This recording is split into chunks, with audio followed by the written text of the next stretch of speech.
पालघर जिल्ह्यामध्ये मुसळधार पाऊस बरसतोय। नद्यांना पूर आलेला आहे, अनेक रस्ते पाण्याखाली गेलेले आहेत। पालघर सिन्नर महामार्गावर 1.5 फूट पाणी साचलेलं आहे, तर मनोर जवळ रस्त्यावर पाणी आल्यानं वाहतूक बंद झाली आहे। पालघर जिल्ह्यात मुसळधार पाऊस सुरू आहे। पालघर मनोर रस्त्यावर वाघोबा घाट आणि गोवाडे इथं पाणी रस्त्यावर आल्यानं मनोर पालघर रस्ता वाहतुकीसाठी बंद झालेला आहे। तसंच मनोर जव्हार हा रस्ता सुद्धा पाण्याखाली गेलेला आहे, त्यामुळे वाहतूक ठप्प झाली आहे। डहाणूतील कंक्राती नदीलाही पूर आल्यामुळे डहाणू कोसबाड रस्ता बंद झालेला आहे।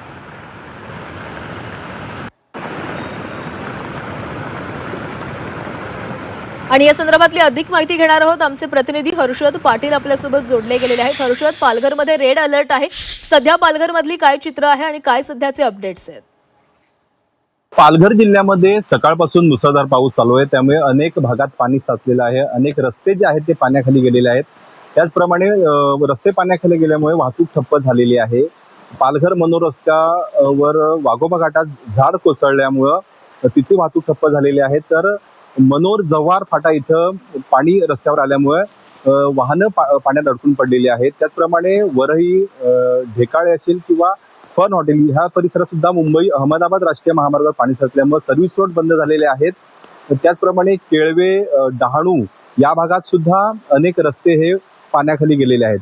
आपण जर विचार केला तर पालघरमध्ये हवामान खात्यानं आज आणि उद्या रेड अलर्ट जाहीर केला। या पार्श्वभूमीवर जिल्हा प्रशासनाला शाळांना सुट्टी दिलेली आहे, तर दुसरीकडे नदीकाठच्या गावांना सतर्कतेचा इशारा दिलेला आहे। आतापर्यंत जर पालघरचा विचार केला तर पालघर मध्ये मुसळधार पाऊस पडत असल्यामुळे जो धरण साठा आहे तो त्याच्यामध्ये चांगला पाऊस होतोय।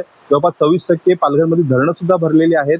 त्याचप्रमाणे अनेक ठिकाणी सफाळे मनोर भागात बाजारपेठांमध्ये पाणी शिरल्याचं चित्र पाहायला मिळतंय।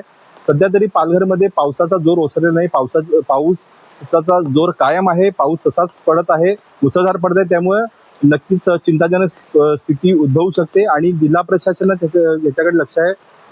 नागरिकांनी मात्र या सर्व याच्यामध्ये सतर्क राहावं अशा सूचना वेळोवेळी जिल्हा प्रशासनाकडून करण्यात येतात। नक्कीच हर्षद, धन्यवाद दिलेल्या या अपडेट्ससाठी।